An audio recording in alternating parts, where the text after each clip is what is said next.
Welcome to The Source, where we combine the headlines with in-depth conversations with the newsmakers themselves. Today on the program, President Rodrigo Duterte clamps down on contractualization. I remain firm in my commitment to put an end to endo an illegal contractualization. An employers group welcomes the new executive order. It doesn't put anybody or the business into a difficult situation. It just opens the door for them to complain, but at least we also can take our position. But labor groups aren't impressed. They say the order is nothing new. Ponso Pilato si Presidente Duterte pag sinasabi niyang dapat nasa kamay ng Kongreso lamang paglalabas ng isang positibong executive order para sa mga manggagawa. Seryoso siya na atasan yung Kongreso o Senado na dapat ang patakaran ngayon ng kanyang gobyerno ay direct hiring. Akbayan Representative Tom Villarin and Employers Confederation of the Philippines President Donald Dee join us live. And later, from a galaxy far, far away to the Earth's mightiest heroes, find out what Star Wars has to say to the Avengers on today's In Focus.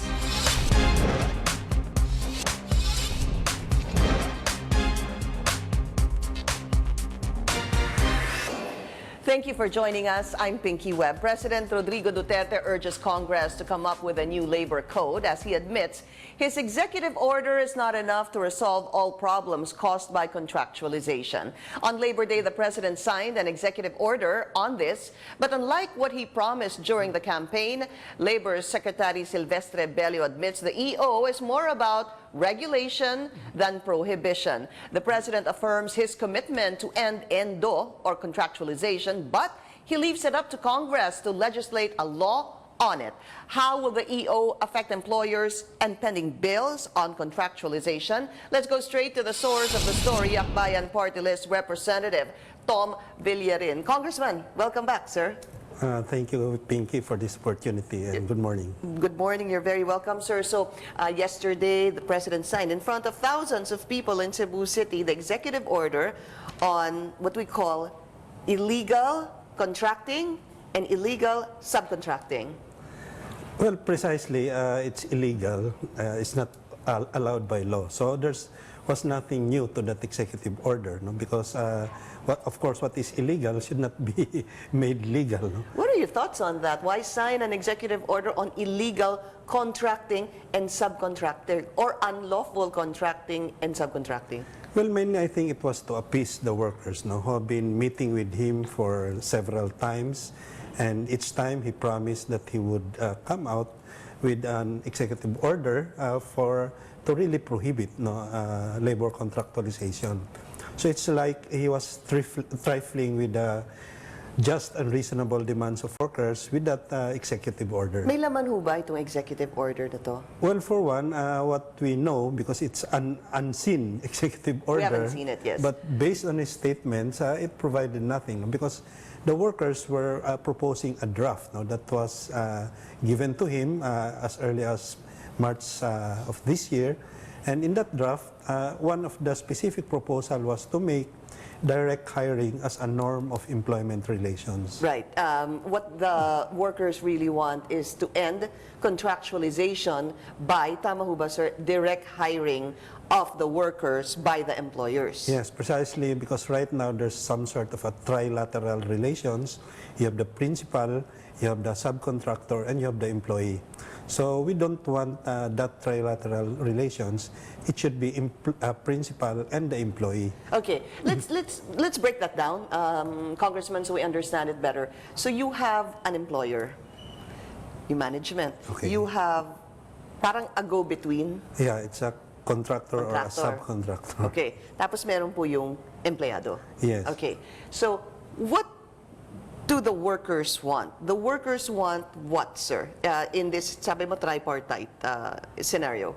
Well, first of all, if the job to be done by the worker or the task to be done is directly related to the principal business of the employer, then it should be a direct employment relations. Can you give us an example, sir? Like, for example, even in hotels, no?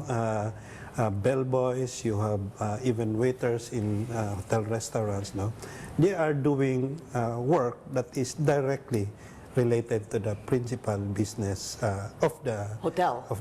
No, so and there are also other, like in the manufacturing sector, workers doing the like in metal workers, those doing the parts for automotives. Okay. No, so these are workers doing the direct job of the employer. No? Ibig sabihin, Congressman, kung kinakailangan ng kumpanya yung trabaho ng isang manggagawa, kailangan diretso na ang kanilang pag-hire. Tama ho ba? Yes, because right now, direct hiring is the exception, no? Rather than the rule. So yan po yung naging problema. No? And this has been supposedly reinforced, no, by judicial legislation, meaning the Supreme Court even provided decisions that is not pro-worker, no? And this flexibilization, this contractualization, in effect, over the years has been so bastardized that we now have an epidemic, no, of contractualization happening in our workforce. Does it mean you're against? I know there's a bill in Congress, sir, and you're one of the principal authors here, but I'm going to put that aside later when we discuss this with President Donald Dee. No? Ito ho bang manpower? Kasi when we talked about the three layers, you have the employer, you have the bridge, which is the contractor, and you have the yung empleyado. Ito ho bang contractor, ito yung mga manpower resource companies? Yes, we have this, well, in effect, we have the labor-only contractor, okay? And Sila you, yon? you have a job contractor. So itong mga manpower labor service cooperatives, these are labor-only contractors. Are you against those? Yes, because it's really prohibited by law. And secondly, what we want is regular employment to be the norm, no, in our industrial relations. But if it's illegal, why are there manpower resource companies, sir? Well, because it has been a long-standing practice, no, and this has been violated, and our Department of Labor is saying that they don't also have the manpower to do inspection, to look after who are the violators. So mainly, even if it's already illegal, no, the problem is that DOLE is not making those inspections, no, and to make Because this, they don't have enough manpower. Well, that's the reason of DOLE. Yeah, no? but I guess I want to find out from you, sir, what's so wrong with manpower resource companies? Well, Di ba parang pagkaintindi ko, sir, please correct me if I'm wrong, is that they provide accompany the employees. So sila po ang humahawak dun sa mga empleyado if you need a particular an empleyado na magaling sa, let's say, security service o kaya whatever job. Hindi ho ba sila yung kumakalap ng mga empleyado para ibigay sa mga kumpanya? Well, karamihan ho nito ay what we say are the laway lang ang puhunan, no? And most of the workers that they get are 555, no? I see. Ito yung mga workers na kumbaga wala talagang employment security. What if, sir, you have a manpower resource company that has the capital? Are you against those? Well, we need to have all the three, no, requirements, like a labor as job contractor that has the investment, the capital needed. He or she has control over the work methods of the worker. And thirdly, it's directly related to his principal business. We'll be taking a short break. This is The Source on CNN Philippines. When we return, we'll talk about the status of the House bill. They have it. It's called the Security of Tenure of Workers. Also, Employers Confederation of the Philippines President Donald Dee will join us after the break. And later, find out how Star Wars passed on the torch to Marvel's Avengers. That's for today's In Focus. You're watching The Source on CNN Philippines. Our guest today, Akbayan Party List Representative Tom Villarin. And joining us now, Employers Confederation of the Philippines President Donald Dee. Mr. Dee, welcome to the show. It's good to see you again. Sorry that I'm late. The traffic is horrible. It's okay, sir. So I want to get your quick reaction on the President's EO. No, I thought after we saw it last night, while we were listening, it seems like pretty long, right? And a lot of provisions. And while I was listening, I found 2 or 3 that we were not comfortable with because it requires, again, decision or appeal to the office of the secretary. So there's a lot of options for them. And, you know, I wanted sana, if it would be rule-based, para malinaw. No? Yeah. But if you have people, you know, making interpretation, it's bound to go. Have you seen a copy, sir? Yeah, I have. It's already in the office. In fact, I'm having them analyze one point by point. Okay, kasi maganda pong himayin yan. But what are your thoughts on prohibiting illegal contracting and subcontracting? I ask you that, sir, because the congressman is saying, first of all, it's illegal. Why even sign it? You know, first of all, I think the whole thing's been so confused. We started again by saying that 555 endo is illegal, or we are declaring it illegal, and we will not allow it, and we will help government clean it up. Okay. It somehow mutated into contracting, not contractualization, but contracting. Iba yun, sir. Oh, ngayon, pinasok pa nila yung ahensya. Yeah. Both yung ahensya, hindi namin pinag-uusapan dahil yan ang labor-only contracting. Walang ginawa yan eh. When you talk about ahensya, sir, para malinaw tayo definition of terms, yan yung contractors.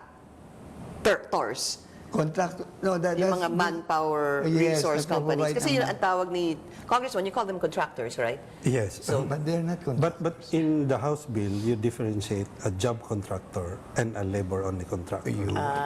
Okay. And the ahensya is the labor-only contractor? The Ano ang bawal?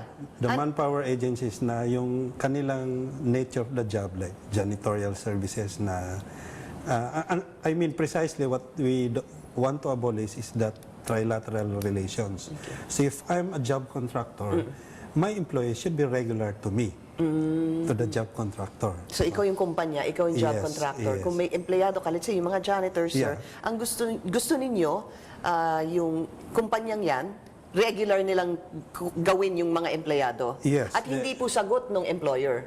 Yes, if lumabas na halimbawa they violated that, hindi nila ginawa, ang gusto natin is automatically magiging employee ng principal yung mga empleyado ng subcontractor. Mr. D, go ahead. It's very clear to us. Again, the principal, the main contractor, the main employer, if you want to call it that, is jointly and severally liable to the service provider. When we refer to the service provider, I agree with the congressman that the service provider must have the equipment, the financing, and the control. That is a precondition. And that was a give. Or originally, and Kong, I have to tell you this, originally, labor group agreed to end or any of the three. But later on, nagpalitan ng opinion among the labor group. So okay, sabi namin, pinahaba pa natin ito eh. Let's agree. But even up to yesterday, they haven't agreed on anything. You have a group in Manila shouting one thing. You know, sabi, so and then the labor leaders there in Cebu, so I talked to them. Yeah. No, Kong, just to let you know, if there's any change after this situation, it is that labor and management have been continuously in discussion on a bilateral agreement. Congressman, would you like to react to that? We have the National Industrial Tripartite Peace Council, and through the NTIPC, these things should have been also discussed, no, with the DOLE, no. But ang problema, the complaints of the workers, they were not even consulted, no, about this EO that was signed by President Duterte.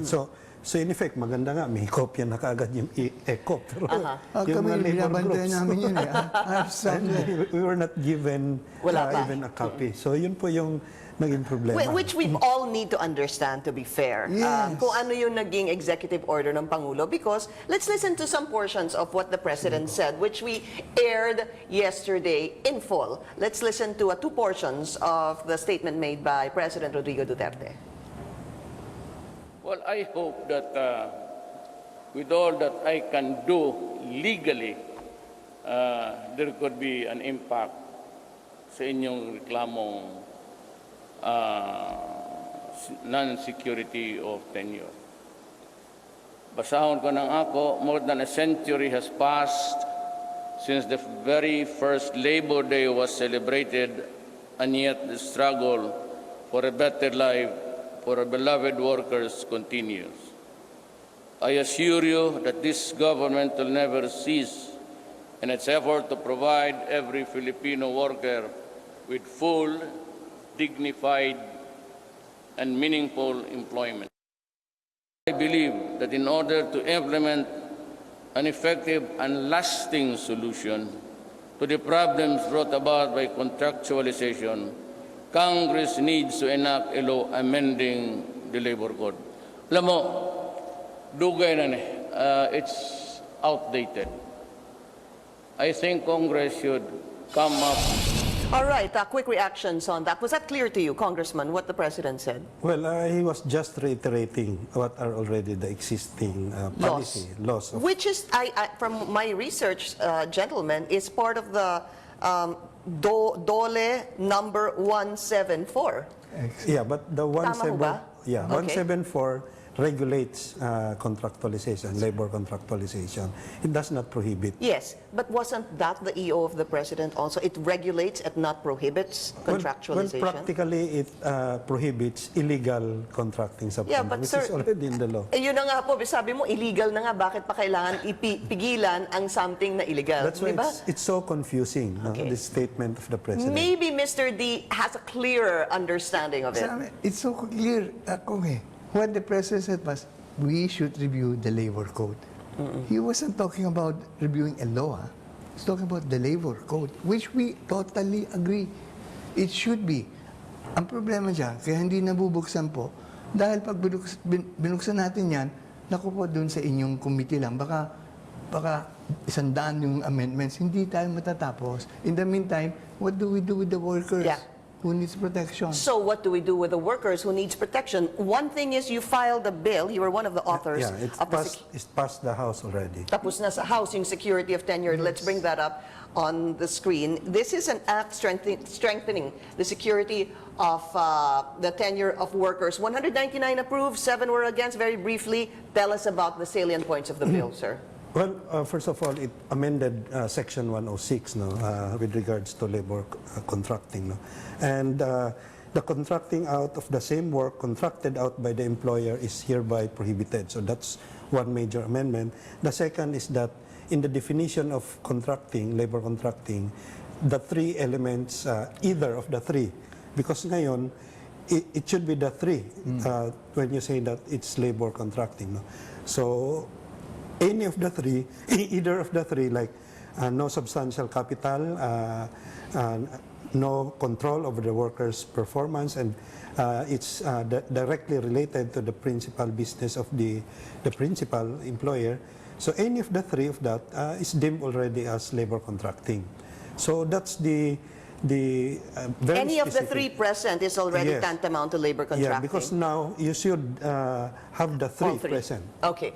Mr. D, your reaction to We that. agree. Any objections to that? Is that a problem? We already granted it, so we're not about to take back. Kasi gugulo na naman usapan.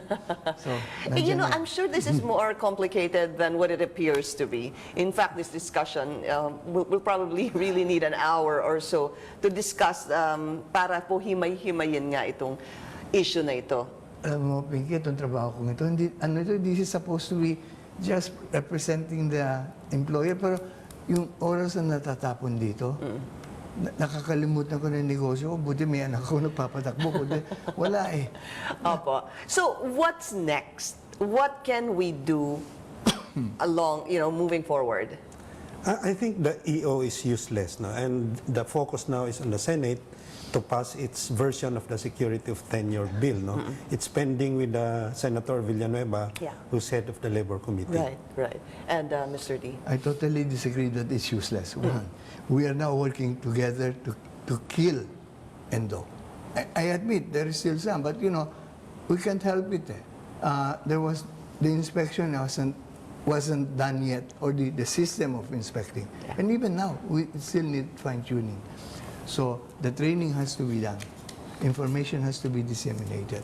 So, but anyway, how can it be useless when you're doing something, you're going to eradicate, and we will eradicate, I tell you, at least when I say eradicate, not 90%, okay? Because we will run after them. This I promise the President, and I tell you, Congressman, if any of our members are violating this law, we will be the one to. So, paano ho pumasok dito yung 555? Are you saying, sir, I know you're saying that we can't eradicate it completely, but how much of the workforce ay pasok pa rin sa 555? Sa ngayon po, yung sinasabi ng $600, that's already been done. Yung ginawa po sa Jollibee is totally unfair. Kasi nag-inspection sila. Unang-una, wala naman employee representative. So I cannot comment now what really happened. But they went to the franchisee of Jollibee, not Jollibee. Again, they have to understand the model eh. You cannot just go in there and inspect. Ano ini-inspect mo, Jollibee ba o yung franchise? But Mr. D, what are your thoughts on 555? Totally, we should it's illegal. Tanggalin na talaga dapat yan. Now, the third thing why it's not useless is, my God, you now guarantee the workers full benefits and a regular status. What is the biggest challenge for employers in terms of the security of tenure and ending contractualization? Ano ho ba yung pinaka-biggest concern ng mga employers? It's definition po eh. As I sit down with Kong, for example, I think if we start talking security of tenure, security itself, what does that mean? Are you talking the Japanese style 20 years ago, or guaranteed life? Do you have a definition of a security of tenure in your bill, sir? Yes, we in fact in Sige, the basahin House Bill natin, sir. 6908, okay, we just reiterated that in case of regular employment, the employer shall not terminate the services of an employee except for a just or when authorized by law. So basically, it's a reiteration of 294. But in our bill, any dismissal without just or authorized cause or without procedural due process is deemed illegal. Mr. We D. agree. There's no problem there. Walang problema. So that's the definition of security of tenure. And gentlemen, may I add that is there was a portion that the President also said that during yesterday's Cebu Labor Day celebration. Sinabi din niya yon. Pero hindi sa manggagawa, security o protecting the jobs. I keep on saying, the whole concept here is to protect the worker, not the jobs. Wala akong control sa jobs po eh.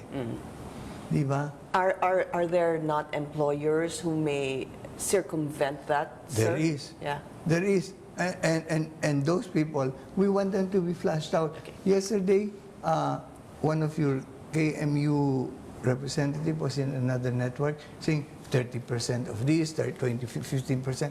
So I called up, I said, what 20%, what 15%? Ano ba kumpanya? You tell me the company, I can work. Okay. Based on the House deliberations, there are around 6 million workers na affected by contractualization. And immediately, itong mga manpower services, yung talagang labor-only contractors, immediately dapat meron ng ma-regularize under the existing law na 1.9 million.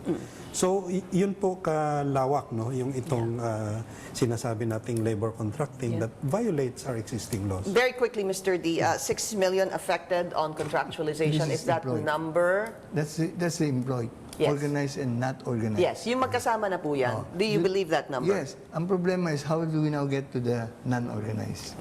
Well, just on a last note, we have to say goodbye. That the President also is asking the DOLE to look into these manpower companies or the mga labor-only contracting to see which are legal and I guess which are illegal. So that's something we really need to also find out eventually from the Department of, the Labor Department rather. Congressman Villarin, sir, maraming salamat po sa inyo. Thank you. Wala na po tayong oras. Mr. D, good to see you again, as I said a while ago. And good luck, sir. Maraming salamat po sa inyong dalawa. You're watching The Source on CNN Philippines. When we return, the latest Avengers movie bagged the record for biggest opening weekend. How is Star Wars taking it? Find out on today's In Focus.